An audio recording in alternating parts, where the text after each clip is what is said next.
Yes, welcome. I hope that everyone can hear me and see us. My name is David Behringer from Öko-Recherche, and we're going to present you today a presentation on the Mena region in focus, insights from the new KULA program. The presentation will be divided into 4 parts. I think for the next slide we can see the different parts of the presentation. Barbara, could you go to the next slide? There. Oh well, okay. So we have 4 parts of the presentation. We will first give you an introduction of the KULA program, and then an overview of the policy frameworks in the KULA partner countries in the MENA region, followed by an overview of the refrigeration and air conditioning market status and prospects, and finally a section on the outlook of the program. For the general housekeeping rules, we have a designated Q&A session at the end of the presentations. So you can use this Zoom Q&A function that you see in the bottom of the screen, and you can post your questions, and we will collect them and try to organize them a bit, and then we'll try to reply to them in detail in the Q&A session. You can also raise your hand at the end of the presentations and can submit a verbal contribution if you like, but we will try to answer all the Q&A questions that will come up. With this, I thank you very much for attending this webinar. Thank you. You can see the agenda, and I would directly hand over to Katja for the first part of the presentation. And thank you again for attending. Mm-hmm. Yeah, thank you, David. So also a warm welcome from my side. I would like to briefly introduce you in our KULA program. So next slide, please. Yeah, so cooling is a major source of energy consumption in the MENA region, and it is expected to grow further. So our KULA program promotes accelerated technology change, reduce cooling demand, to implement early Kigali Amendment and Paris Agreement in the 4 countries we work with. That's Egypt, Jordan, Lebanon, and Turkey. We started with that program in December 2020, and the project duration is 6 years. The program is supported by the International Climate Initiative of the German Ministry for Environment. Next slide, please. So our approach is based on 4 pillars. The first is reducing cooling demand. This is related to rack appliances, but also on energy efficiency in buildings and passive cooling measures in buildings.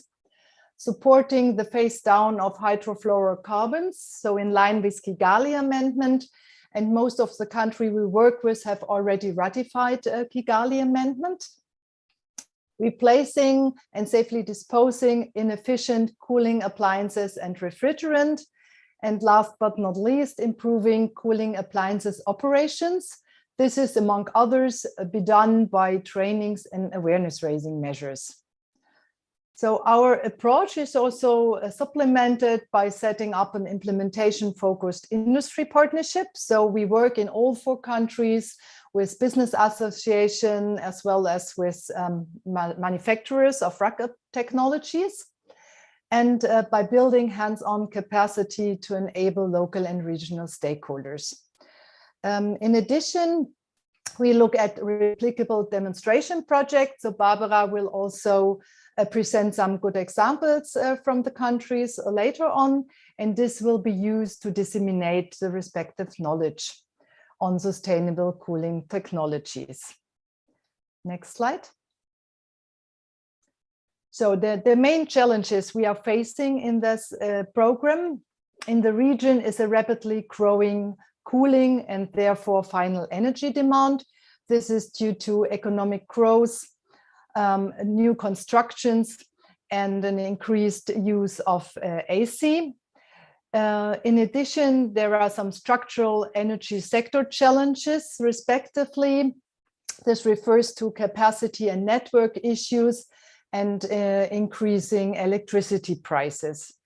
So the impact of our Cool Up program is to add to ongoing efforts for building and appliances efficiency, reduce FHCs, and an increased use of natural refrigerants, and overall to add to climate mitigation and adaptation.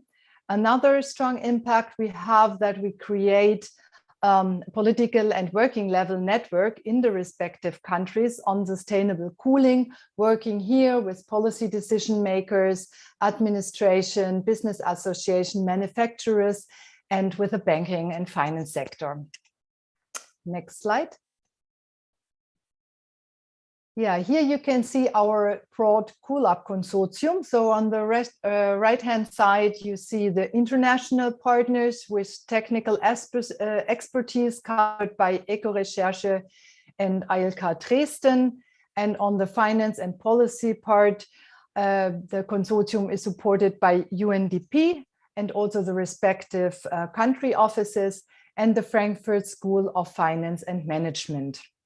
On the left-hand side, you see our national partners we work with in the program. That's IDG, the Integrated Development Group from Egypt, the Istanbul Ayadin University and UNDP in Turkey for Turkey, the Lebanese Center for Energy Conservation and the Royal Scientific Society in Jordan, and Regional Center for Renewable Energy and Energy Efficiency that works across Pan-Arabic countries.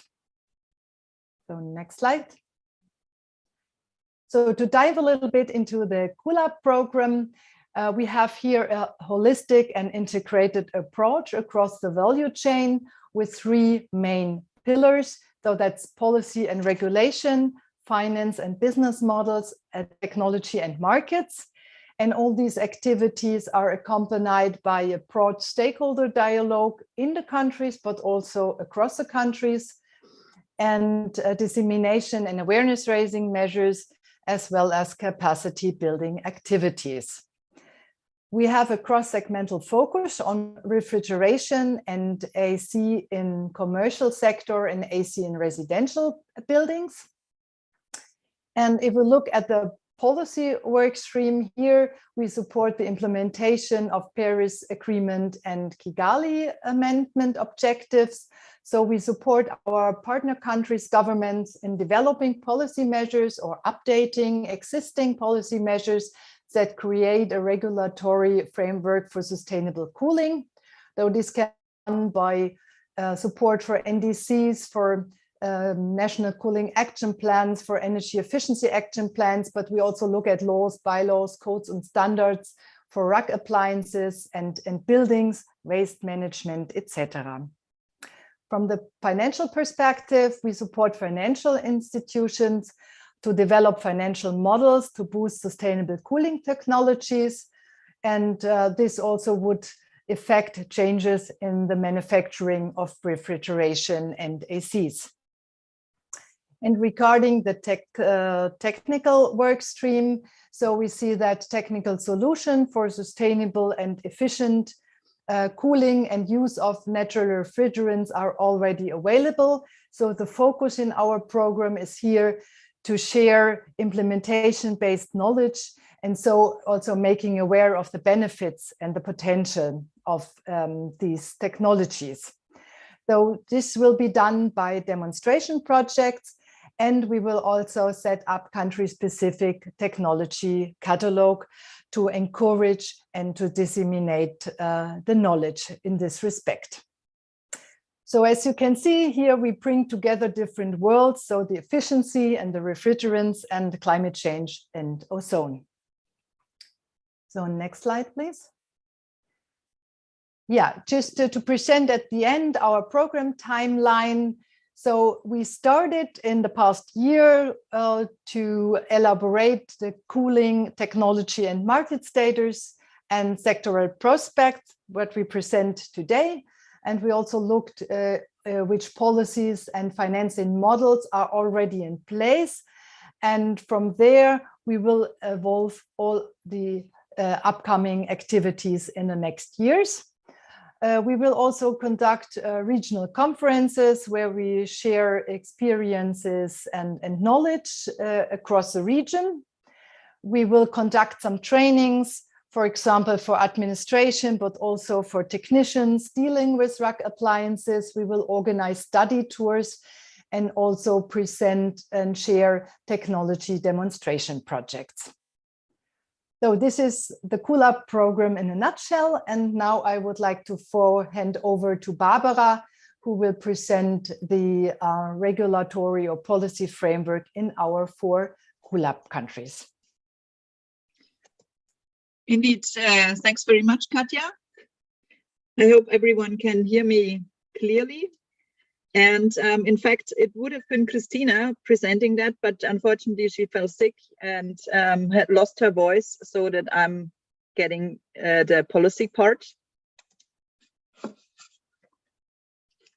In our partner countries, and in fact, the Mena region, we see that several commitments under the Montreal Protocol exist at the same time.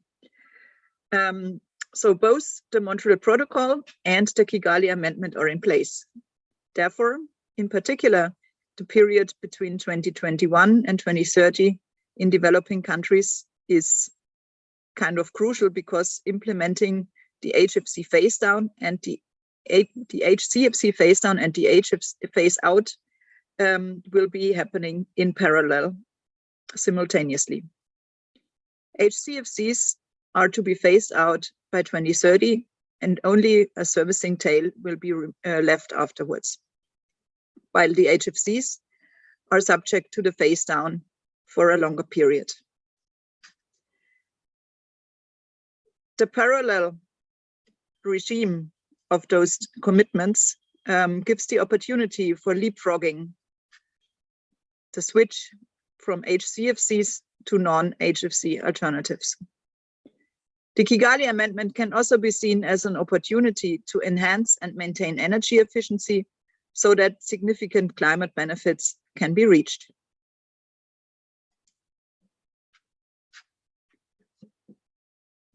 The Montreal Protocol has the objective to cut down the production and consumption of ozone-depleting substances in a stepwise manner. There are different timetables for developing countries. These are called the Article 5 parties and the developed countries. They are referred to as the non-Article 5 parties. And these different schedules apply for different substance groups. For ozone-depleting substances, it should be noticed that many have been phased out already in parts of the world, apart from allowed exemptions. Developing countries agreed to start the HCFC phase-out process in 2013 and are now following the stepwise reduction pathway that is shown here in the little table.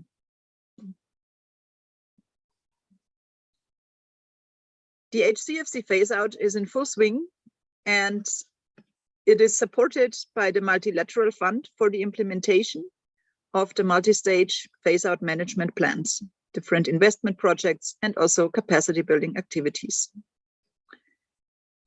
As it can be seen in the figures on the right hand, the HCFC consumption in the CoolUp partner countries is already below the control limits.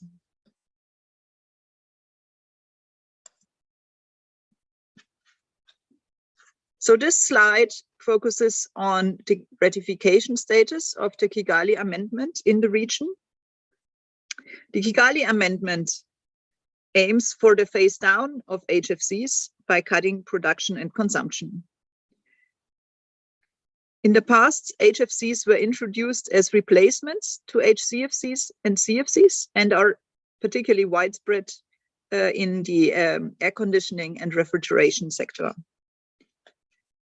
There are different country groups also here.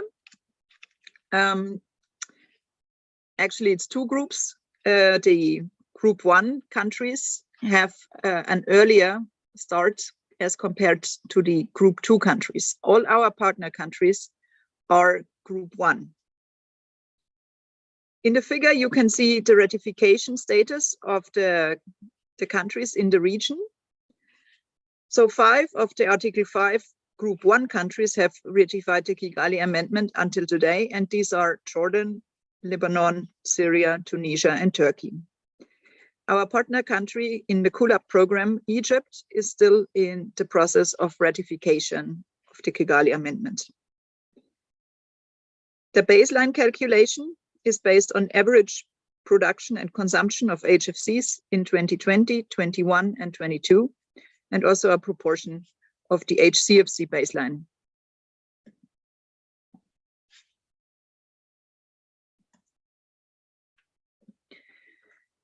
There are different political preconditions in our partner countries. Regarding the policy framework in Egypt, I would like to just say a few words. So Egypt delivered its INDC in 2015 to the UNFCCC, and then this was automatically considered to be the first NDC after the ratification of the Paris Agreement. The INDC refers to the Egypt Vision 2030 and the need for energy efficiency measures in several sectors, but it does not show quantifiable targets or specific measures for cooling subsectors or applications. Then there's a National Energy Efficiency Action Plan. Actually, it's the second, covering the period 2018-2019 to 2021-2022. That plan sets no specific targets. However, specific energy saving target is set for the country, including different sectors, such as the building sector.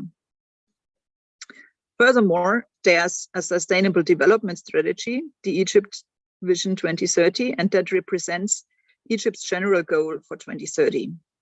It has set clear targets to phase out HCFCs by 2030, and the key performance indicator number 7 in the environment section of this Egypt Vision 2030 targets 97.5% HCFC reduction in 2020 and the full HCFC reduction in 2030.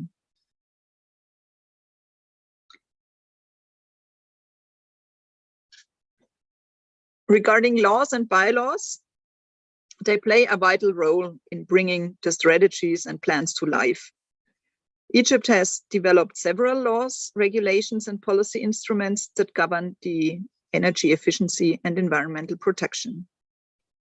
The following are the key laws relevant to the refrigeration and air conditioning sector. There's the environmental law number 4, which has been updated last in 2015. Then a ministerial decree issued in 2000 on ODSs primarily, a ministerial decree issued in 2005 for inspections of refrigeration and air conditioning equipment for domestic use, and a ministerial decision from 2018 related to energy efficiency and labeling standards.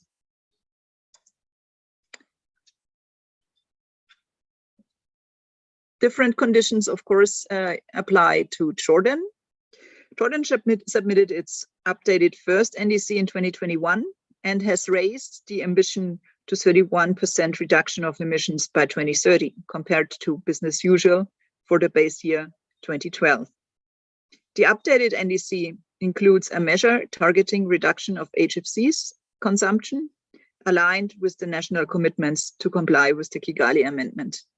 So there we can see very nicely that the commitments made under the Kigali Amendment are actually part of the NDC.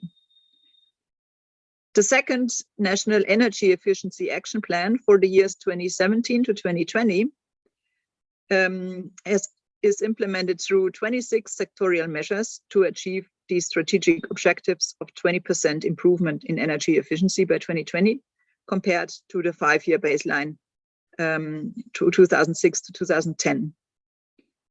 This includes 8 measures with a relevance for the refrigeration and building sector, and the government plans to develop the 3rd National Energy Efficiency Action Plan very soon after evaluating the progress of the 2nd plan. Alongside the implementation of the HCFC phase-out management plan stage 2 is ongoing.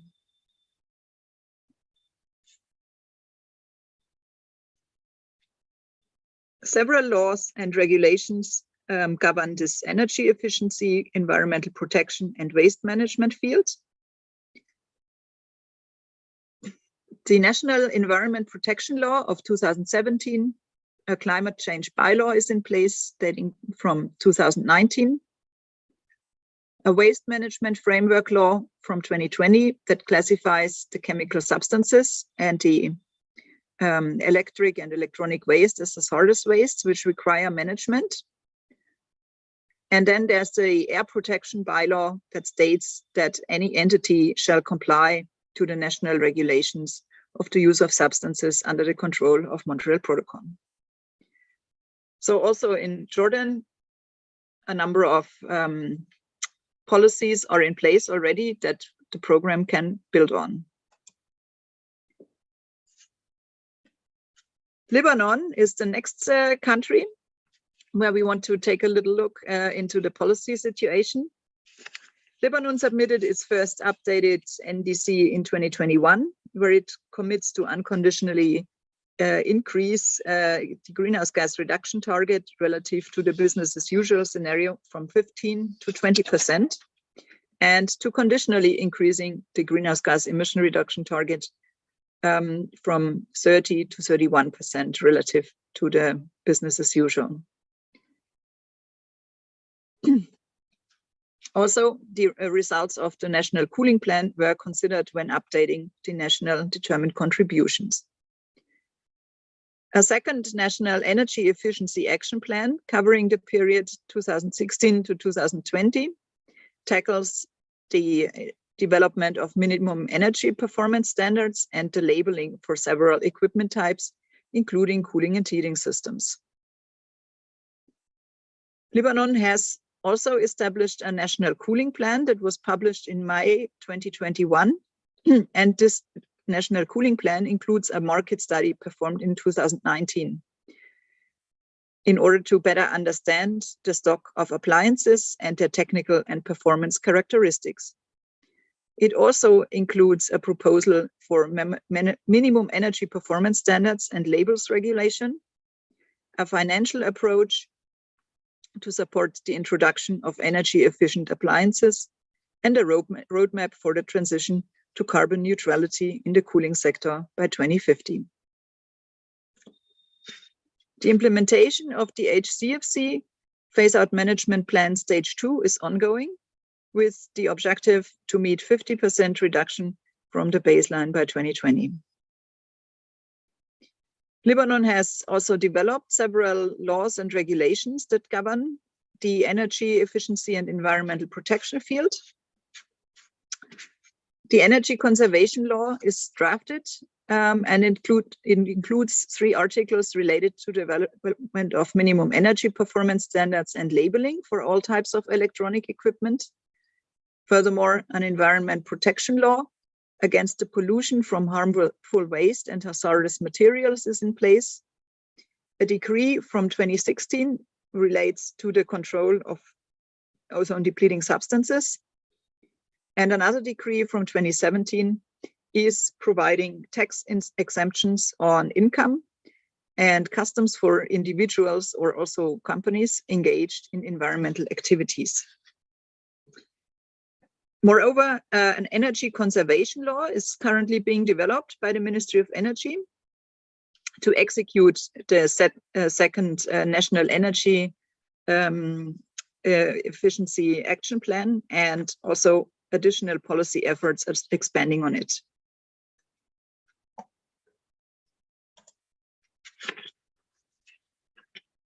And this last part of the policy section refers to Turkey. Turkey submitted its INDC in 2015 first, and then the national determined contribution then in 2021 that pledges up to 21% emission reduction in compared to their business as usual levels by 2030. The building sector is among the important sectors to achieve Turkey's targets, and the INDC needs to be updated in line with the Paris Agreement. The National Energy Efficiency Action Plan, covering the period 2017 to 2023, aims to reduce the primary energy consumption by 14% by 2023 compared to the business as usual levels. The Climate Change Action Plan, NCCAP, covering the period 2011 to 2023, dates back to 2012. Also an energy efficiency strategy from 2012 and the National Energy Efficiency Plan all emphasize the urgency to implement energy efficiency measures in all sectors. Unlike the other countries, the HCFC phase-out management plan stage 1 is not yet completed. It's ongoing, but they are working to finish implementing the effective licensing and quota systems for HCFC imports and exports, and also some work is still being done to strengthen recovery, recycling, and reclamation network. Turkey has established 2 key regulations already that support the implementation of the Montreal Protocol and early implementation of the Kigali Amendment. These are the regulation on ODS that entered into force in 2017, and also a national F-gas regulation that entered into force in 2018 and is in line with core aspects of the previous EU F-gas regulation that dates back to 2006. However, an update of this revised F-gas regulation is ongoing and will then reflect the current EU F-gas regulation 517/2014.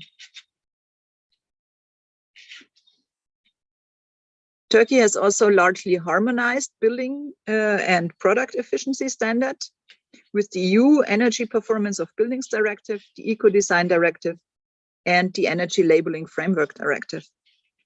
The government published transposed directives in 2017 and on environmentally friendly design of energy-related products in 2010. With that, I'm at the end of the policy session and would like to straight go into the market status and prospect session.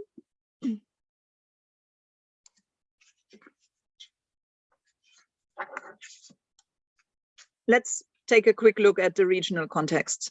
The total market size of refrigeration and air conditioning technologies in the region is estimated to be around 8 billion in 2018, and an annual growth of about 5% is estimated until 2024. We can see in the pie charts a market split by countries that was prepared by our partner from Gschrey, and our partner countries in the Kula project are marked. We can see that both Turkey and Egypt in the left part of the graph are among the larger players, whereas Lebanon and Jordan in the right part of the pie chart are some of the countries that have smaller shares. Nevertheless, as mentioned earlier, they are all representative for the region and were hence picked to be part of the partner countries. Throughout the MENA region, we see growing refrigeration and air conditioning markets. This slide focuses on the air conditioning part. As the drivers, we identified the economic growth, but also population growth and a strong increase in living standards. In Turkey, for example, we saw a 10% increase in 2020, and in particular, new construction projects pushed the demand strongly. Lebanon, unfortunately, was subject to economic crisis and a declining market lately. Nevertheless, this is expected to be picking up in the future. In Egypt, for single splits, which cover 90% of the air conditioning market, a compound annual growth rate of about 4 to 5% in the period 2017 to 2023 is projected. And in Jordan, annual growth rate of 1.5% in the period from 2017 to 2020 was seen, and 6% growth rate are expected for the period 2021 to 2027. There are, of course, a number of influencing factors that affect the growth rate. These include, just briefly here, the electricity prices, the availability of new technologies such as inverters, then also the introduction of new technical regulations, for example, related to the eco-design and energy efficiency. Also, COVID pandemic has left its traces, and certainly new projects addressing efficient cooling systems are also to be mentioned as influences. New construction in especially the bigger countries, large countries such as Egypt and Turkey are among the key drivers. As for the electricity consumption and energy efficiency in these countries, we have some examples here. We see the increase in electricity consumption in Egypt at an average annual rate of 6.2% that happened throughout the last 20 years. In the residential sector, about 42% of the energy is consumed, and out of these 42%, about 26% are used for space cooling and refrigeration. In Lebanon, the air conditioning electricity demand for air conditioning covers about 40%. Commercial refrigeration is estimated to range at 18% of the total demand. And the residential sector, which is the largest consumer, reaches about 19%. As for the households, in Jordan, about 49% of the total electricity demand are consumed, and out of these 49%, about 60% for air conditioning and heating. This leaves a lot of room for energy efficiency improvements, in particular considering that air conditioning and refrigeration appliances are typically well below the best available technologies on the market. Also, enhanced maintenance and servicing practices for the existing installations would provide better efficiency. And certainly, as Katja said also earlier, and among the focus areas of the KULAP project, measures at building and district or urban level are very relevant to reduce the energy demand for cooling and refrigeration. On the technology status in the air conditioning market, we see that single split systems are predominant in the residential, office, and retail building segments. They are overall covering about 80% of the market in monetary terms. Inverters are just becoming common. And in some countries, we see a very important role of the local manufacturers generally in the air conditioning market. There will be another slide on the manufacturing. Chillers are predominant in all of the partner countries in MENA region in larger commercial buildings, especially hotels, hospitals, shopping malls. VRF systems are at the moment seen and also commercialized as the best available technologies.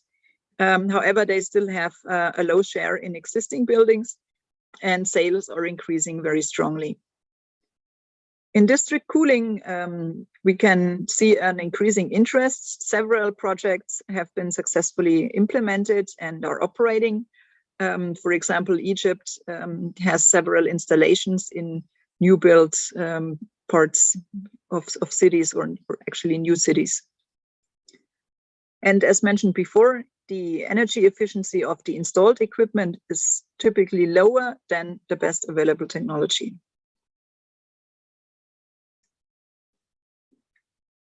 There's an example from Egypt showing the energy efficiency of air conditioning equipment.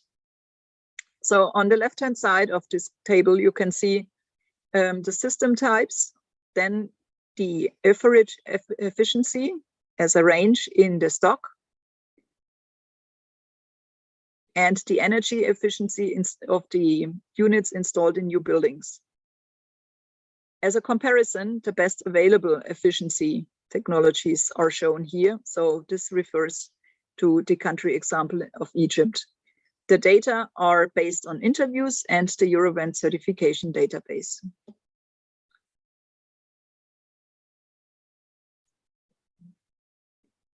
Regarding the manufacturing and imports on the air conditioning market, in Egypt, we can see that the market is dominated by local manufacturers, and many of them are representing international brands and are promoting these international brands. VRF systems and chillers are mostly imported. In the commercial refrigeration sector, the equipment is largely imported, but there are also local manufacturers of standalone equipment. In Lebanon, the market is dominated by imports. The local industry includes assembling companies. They actually present a high share in the cooling market, specifically for central systems, where air handling units and other components are assembled locally.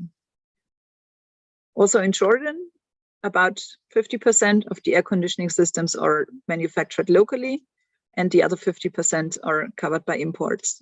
There are more than 400 workshops and companies that provide maintenance and services. And Jordan is actually also a relevant exporter, and the destinations include Saudi Arabia, US, Kuwait, and Qatar. Turkey is also a strong manufacturing base for air conditioning and refrigeration. Major export destinations include the EU, Jordan, Iran, United Arab Emirates, but in Turkey also a strong domestic market is driving the growth of the sector. This slide summarizes the main refrigerants that are currently used in air conditioning and commercial refrigeration. We have several sub-applications in air conditioning for the existing systems. So these are the monoblocks window type systems, split air conditioning units, packaged units, and air conditioning chillers. And for both existing systems and new systems. This summary is given here. We can see that in the existing systems, still a lot of R22 is in use. This is not so much anymore the case in the newer systems, but can still be seen in certain equipment types. For the commercial refrigeration, also in the stock, we see still R22 units, whereas the new equipment that is placed on the market these days is mainly running on HFCs. The status and trends for the commercial refrigeration subsector.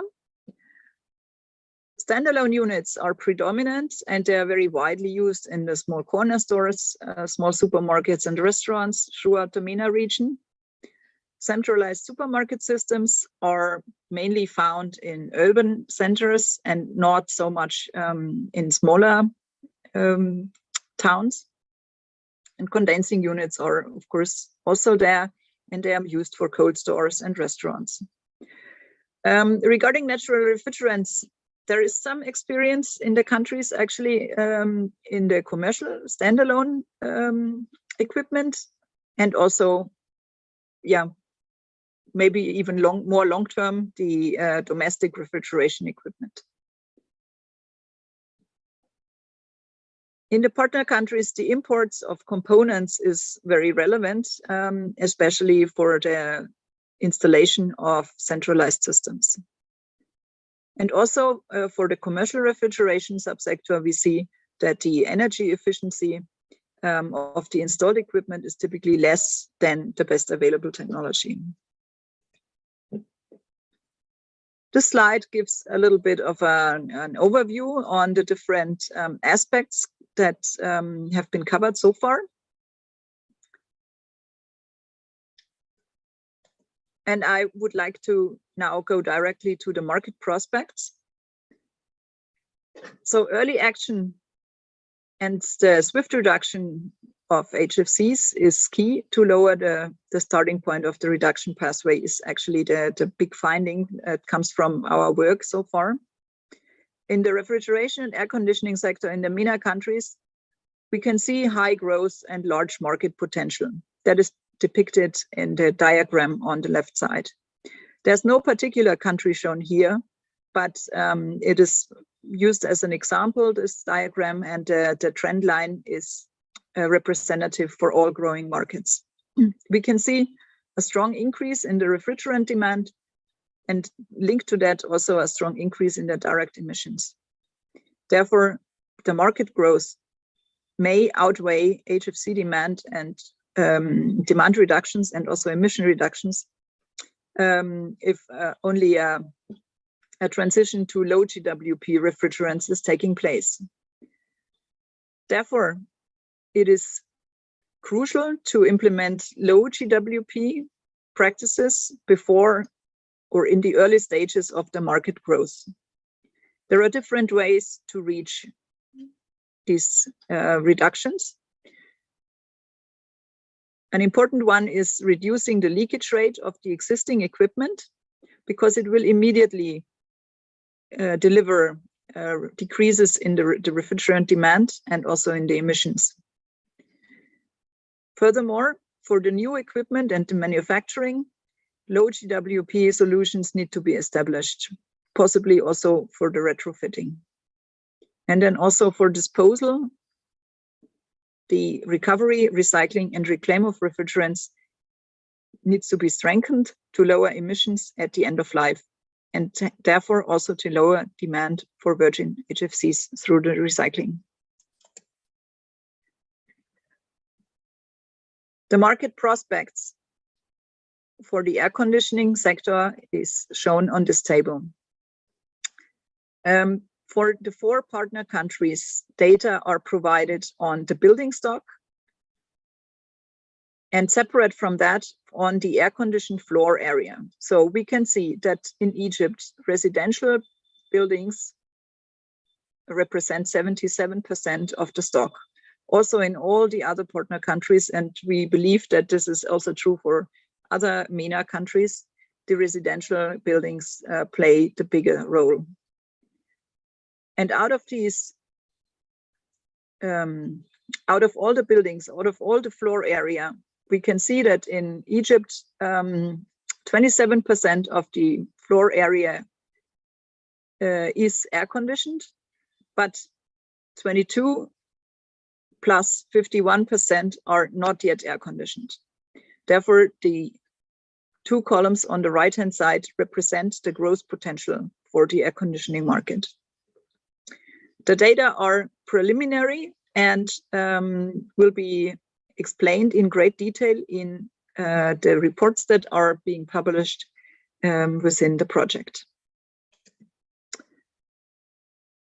There are a few examples on sustainable cooling projects in the MENA region we have collected so far. This slide shows one example in each of the partner countries. So there are certified buildings with high efficiency. In Turkey, there's a cascade system with CO2 and ammonia. In Egypt, absorption chillers are used. In Jordan, solar cooling project has been established. And also in Jordan and Egypt, district cooling and heating plants are in place. However, we don't really know many more good sustainable cooling practices and examples, so that we would really like to encourage the audience that please get in touch and provide us with input. We are researching showcase examples. A prerequisite is that they are running on natural refrigerants only. It doesn't matter if it's air conditioning or refrigeration, and we are not focusing only on the partner countries here, but it can be in any MENA country. Please get in touch and let us know your showcases.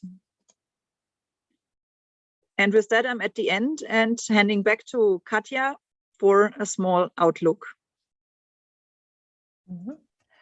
Yeah, thank you, Barbara.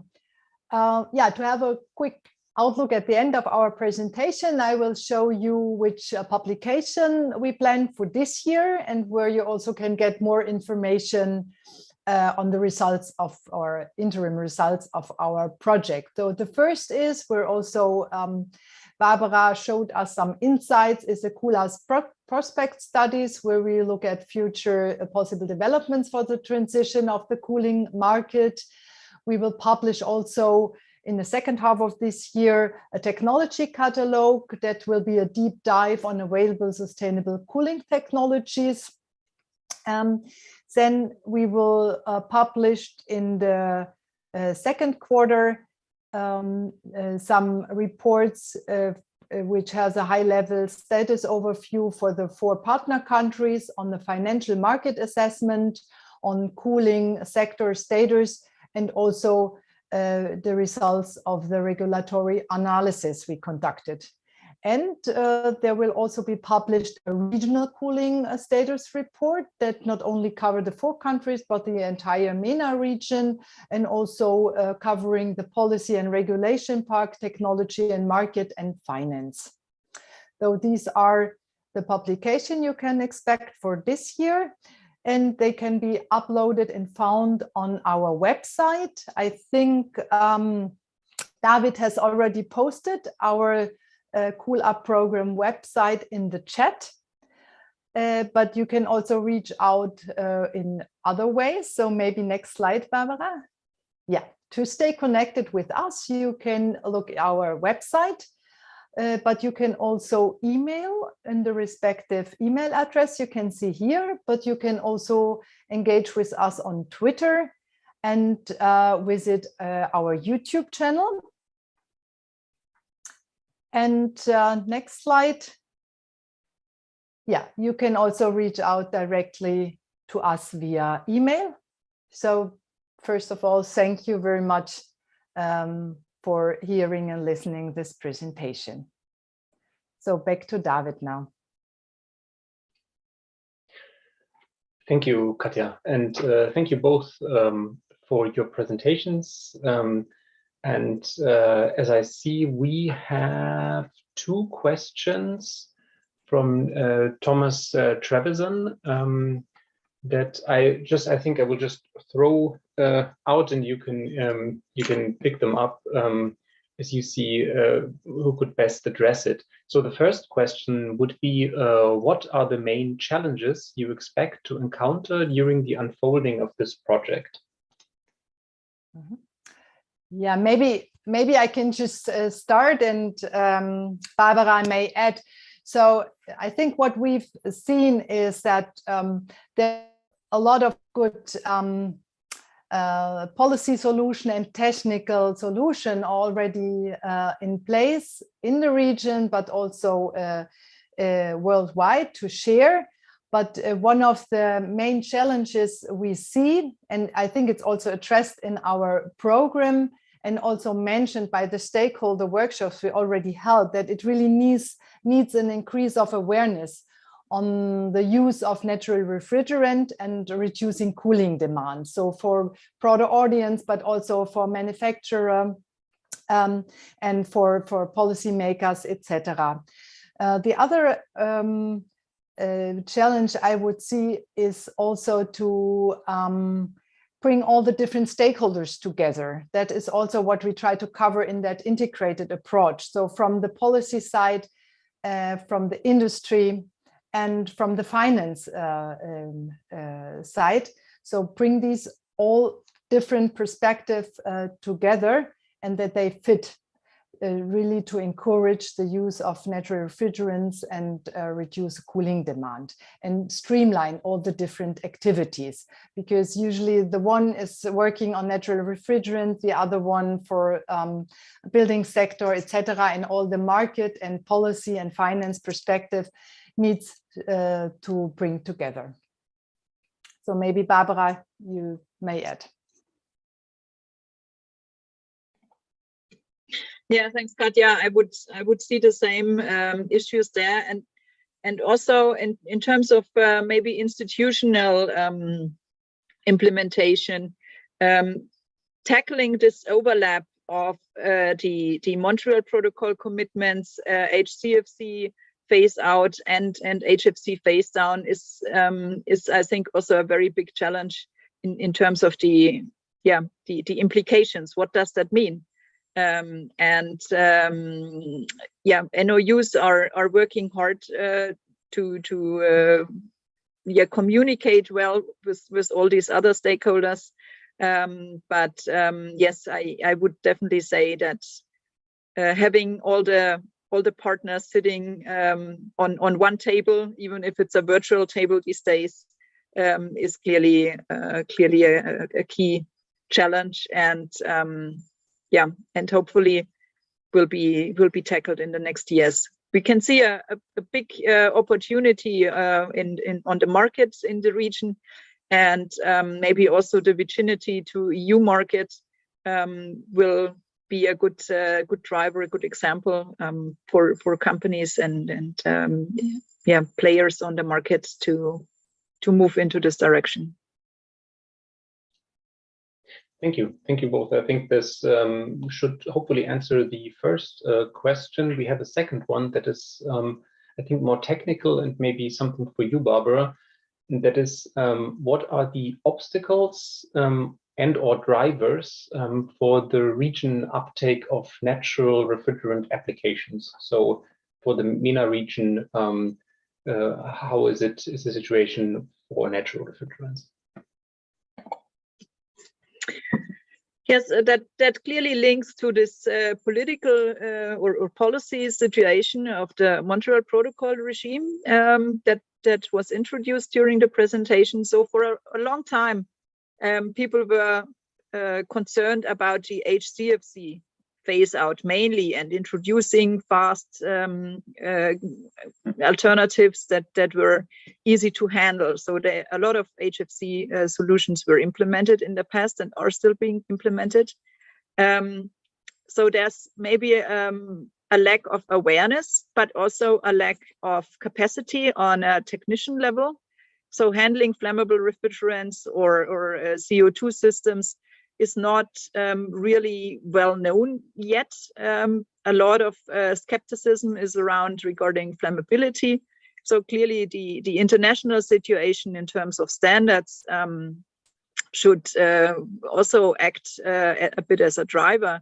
We are expecting the standard revisions for major applications very soon, and increase charge sizes so that also the possibilities will grow in this respect. It's maybe also comparable a bit to the situation in Europe, say 10, 15 years ago. So there was also a lot of concern that has been overcome since. And I would say that, the situation is a little bit similar in these countries. Okay, thank you. I think from the audience, we don't have any more questions. I maybe would have one last question to Katja. That is, if the program is only covering the 4 partner countries, or if there are also activities for other countries in the MENA region planned.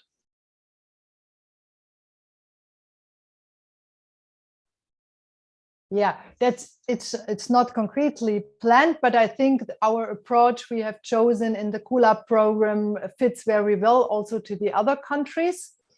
You've seen there are still some Group 1 and some Group 2 countries in the region, but I think, as said, our approach would also fit to other ones.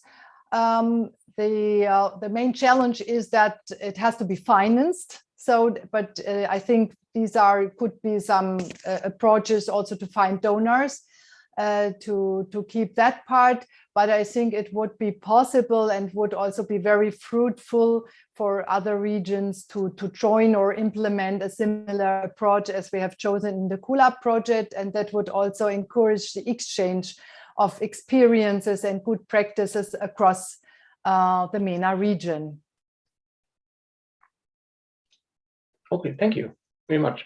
I think since I don't see any more questions either in the chat or in the Q&A box, I hope that we could answer the questions that were raised. And if there's anything more that might come up, you can always contact the respective people, as Katja showed. I see we have one additional question from Robert Helder. It says, I have a question. I'm in the Aruba Dutch Caribbean. We have the Montreal Protocol signed, the government don't respect it. So we are promoting NetRef, but it's difficult to implement because clients don't know or have any info. How can you help me to get the information to them? Okay, so. Yeah, I would say just really reach out to one of us. We could forward to the respective people in our team. And I think we really can help out with information on natural refrigerant. I think, that which can be covered. So just reach out to one of us mentioned in our presentation, and then we can forward to the respective colleagues. Maybe quickly to add on that, also all these publications that will be coming out this year, and the webinars that will be provided, and the other virtual offers that are given through the project, the videos and the material that is provided on the website can of course be used also in other countries. Not all of it is just specifically for the MENA region and the countries there, but a lot of it is also very general and can be used for different dissemination activities throughout the world, in fact.